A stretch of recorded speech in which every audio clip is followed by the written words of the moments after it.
Szanowni Państwo, Dear ladies and gentlemen, one of the main proposals, some of the operators, and including some of government authorities, such as Ministry of Digitization and the Communication Regulator, is to liberalize health and the environment regulations from electromagnetic pollution. Let me stop and dwell on it for a moment.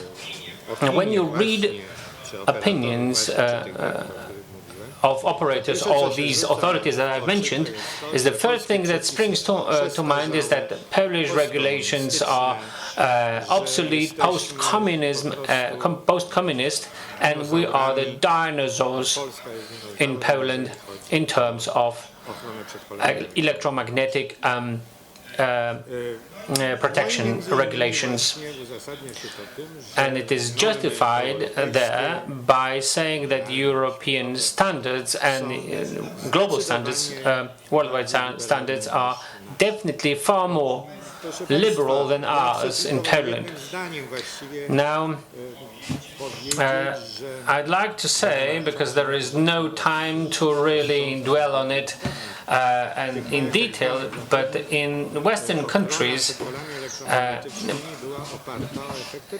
the protection from electromagnetic fields was based on the thermal effect, which is very well documented. There are thousands or maybe dozens of thousands studies have been published on it, but in the former Eastern Bloc,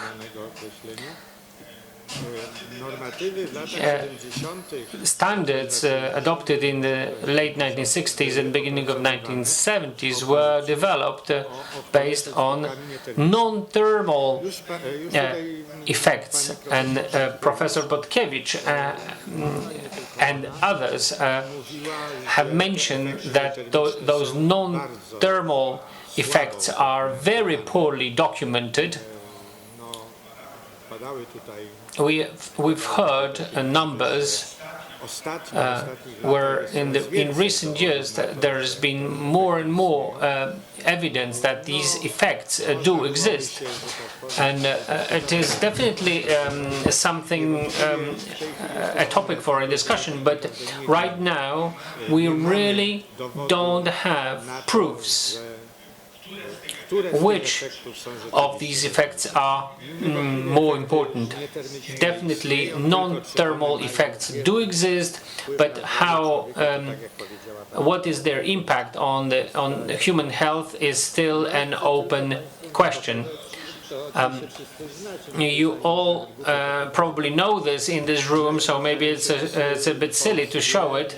What the Polish regulations are compared to European 7 volts per meter, European 61 meters per square meter. If we're talking about the power in Poland, 0.5 a watt, and in Europe 10 watts per square meter. So depending on which bands we take for assessment, we're looking at power flux, Polish regulations at 100 times more strict than European, and if we're talking about the electrical field, which is the origin of it, because we don't measure the power flux, we're only measuring the density of the field, really. So if we're measuring this, we will see that Polish regulations are 5 to 10 times as stringent and as European protective regulations. Now, the argument that we in Poland are a post-communist fossil in Europe are not quite true.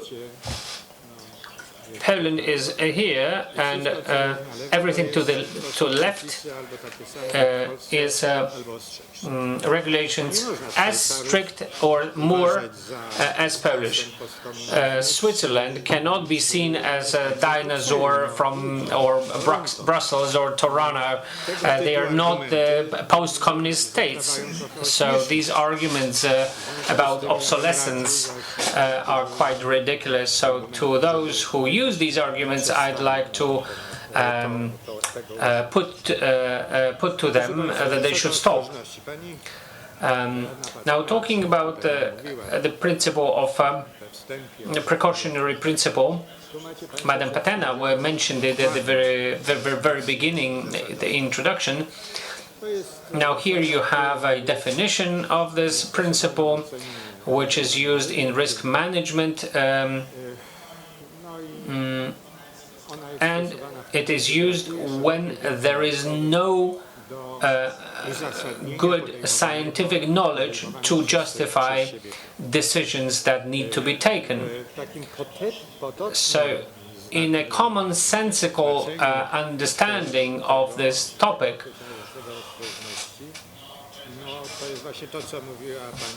it is, as Madam Patena said, it's an ethical principle where if there is a highly likely, if not well researched, risk of technology, there needs to be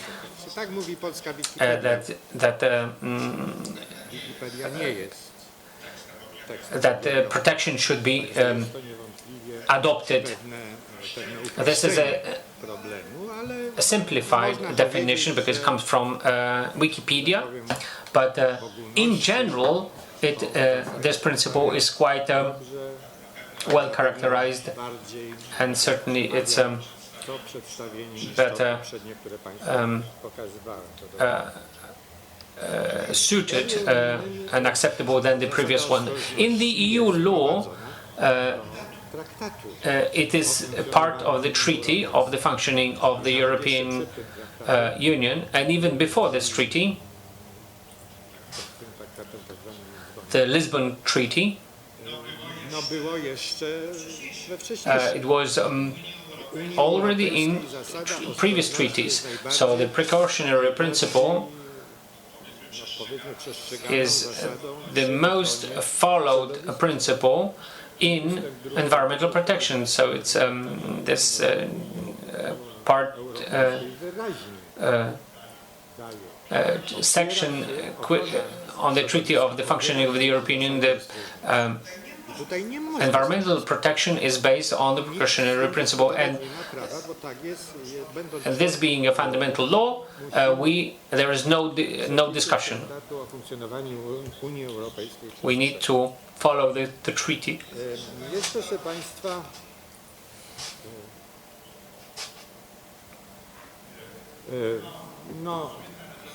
There is this famous resolution 1815 from 2011 of the Parliamentary Assembly of the Council of Europe, where it states that in terms of electromagnetic fields, this principle also applies, and it also mentions this that the ALERA principle should be applied, and that is as low as reasonably achievable,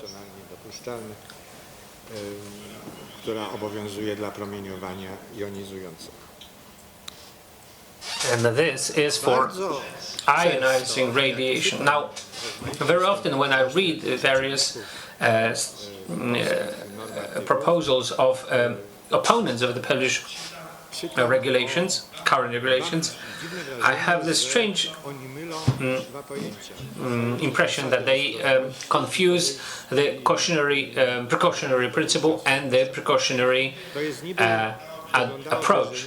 It sounds the same, but it isn't. Now, when you look at this precautionary approach, is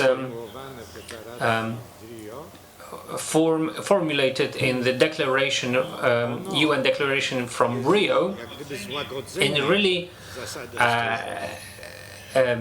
it calms down or waters down the precautionary principle. Now, the precautionary approach says that you need to take into account the economic, social situation or reality of a given country. Yes, but this is not included in the precautionary principle. And we are, in Poland, part of a group of countries, member states, that sign up to the precautionary principle rather than approach. So there is no point in justifying a need to do away with Polish regulations by using the precautionary approach. Now, the resolution 1815, as you probably most know, is being criticized by the mainstream of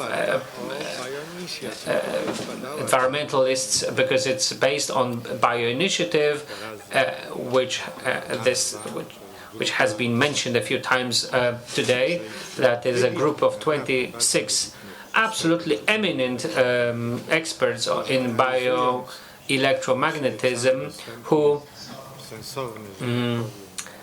reviewed the entirety of the world knowledge in this area. They concluded and proposed that the normatives, the standard should be, or the threshold should be drastically lowered. So when we look at the, I'm talking to specialists, so I understand. So I'm not going to explain every single thing. The European regulations are based on ICNIR. They say 10 watt per meter square, and bioinitiative says 1 milliwatt per square meter. So 10 watts would be 61 volt per meter square, and while they want 100 times less, so 0.6 volt per meter square. 1/10 of what the Polish regulations say. 26 of eminent experts. Now, the truth is that we are never going to escape the practice. 0.6 volt per meter is absolutely unrealistic demand. There is not going to be a possibility for mobile phones of the second, third, fourth or fifth generation if we only allow these values proposed by bioinitiative. One more thing, appeal for a moratorium. 180 scientists and medical doctors from 35 countries sent an appeal, the scientists' appeal for moratorium on 5G development, where it should be limited to a point where independent scientists fully explain potential effects on the environment and health. And so, even though it is being lambasted by the operators, it does seem to be very, very sensible, and the other speakers today confirmed that this appeal is based on the state of knowledge. We don't know whether 5G telephony is going to harm us. We don't really know. We don't really know if lower generations previous generation's telephony is harmful. There are people, we have proponents that it definitely is harmful, but there are plenty of people who would argue with that and say that it isn't harmful. So there are still differences. But the precautionary principle, which is embodied in law, you should not implement new technologies before testing or researching fully into a potential harm that it may bring. There are people who absolutely say that electromagnetic fields from radio frequency, microwave, millimeter waves, that this is absolutely non-harmful.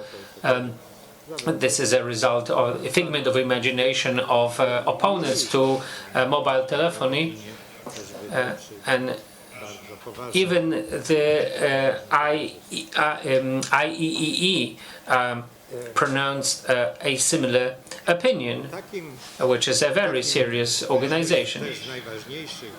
So one of the most important arguments of operators is if we don't change Polish regulations, 5G cannot be introduced because Polish regulations are too stringent, and building antenna, 1 millimeter or millimeter antennas, as Professor Botkiewicz said, other frequencies already exist, 700 or 4 gigahertz antenna and 4 gigahertz. But those low frequencies will increase the background, but it's a different matter. Now, when we wrote this report, as Madam Patena mentioned, that we wrote this report on millimeter waves, and we considered how much of this new electromagnetic field will be contributed by the millimeter wave band. And now, whether 5G will not meet the 7 volt per meter square, because this is the key parameter. Operators say that it will not happen, and we will have excess over 7 volt everywhere, and that would require a lot of backbone, very costly, and no operator will be able to afford. And even if they afford and build, the fees will be so high, so steep, that consumers will simply not buy it. Now, we considered whether this was really true. Where did we start? We started with with the monitoring of electromagnetic field in the environment across Poland, very well known method under the regulations by the Ministry of Environment. It's regularly performed, and so we have results from 3 years, for 2014, 15 and 16, and you can see 1.2 volt per meter square is the highest. It's far below 7 volt. Now, in terms of the environmental monitoring, there are indeed certain accusations against the methodology of this research, especially in terms of the environment around the base stations, because the nearest is 200 meters around the base station, but within the 200 meters radius there are plenty of people living, so this is not really authoritative, and that's why we went on and we looked. So this is the results. So the highest was just below 3 volt per meter. That's absolute maximum. We never found any higher electromagnetic field values were found. Now, but we decided to look at the Institute of Communications, the Polish Institute of Communications Studies, which is the main scientific sort of support research and the research unit in this area for the ministries, for the government. But in fact, even though they wanted to find excess of 7 volt per meter, they failed to find it. They have a different methodology than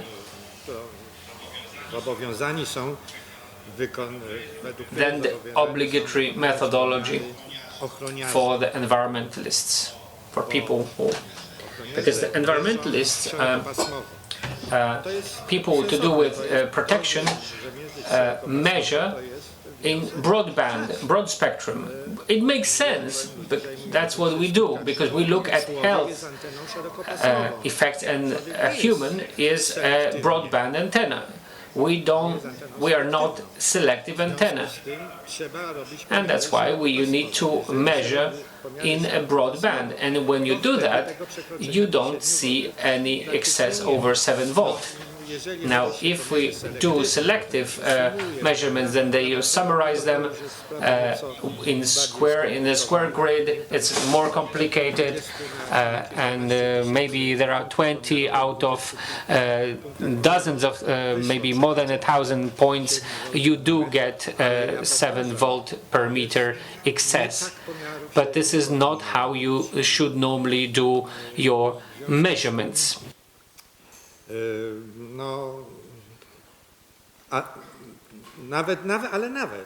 But even if you do that, then 20-something points for this couple of 100,000, that's really next to nothing. So I guess there's not such a big problem after all.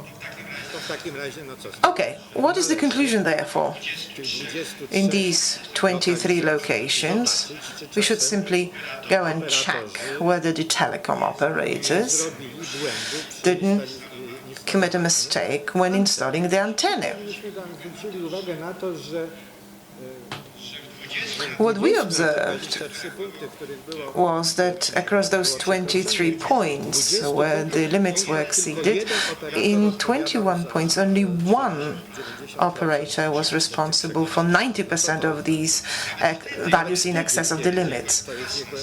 So even if it's the operator's own station, even if there are no co-operators, there's something wrong there, right? This operator should think twice whether they've done it as they should have, in line with all the engineering knowledge. And if they can't do it, then the appropriate authorities should actually enforce such an operator to perform this analysis. Right.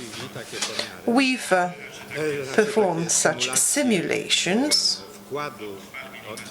of the millimeter waves up to the currently applicable frequencies, and it so turned out that at least 10 decibels, I mean, this is the backup we still have, 10. So indeed, in our opinion, there is absolutely no need to relax those regulations. 7 volts per meter is enough. And so, jumping at the conclusions, the Polish environmental regulations are indeed the materialization of the precautionary principle, and the implementation of 5G will not result in exceeding the applicable regulations or breaching the regulations. One more point to conclude, because I thought that maybe we would have somebody from the Telecoms Institute or Ministry of Digitization. Oh yes, I can see you, sir. It's high time we met. Okay, because one side is trying to have their way and the other side is trying to have their way. We're saying there's no that there is no way we can exceed the limits, and the institute says, well, there is no way we can implement 5G because all the regulations will be in breach. Well, there are eminent specialists and engineers employed by both institutions. Why don't we sit together, put our heads together and have a go at arriving at the truth, because enough is enough, because we start to look ridiculous. Thank you very much indeed.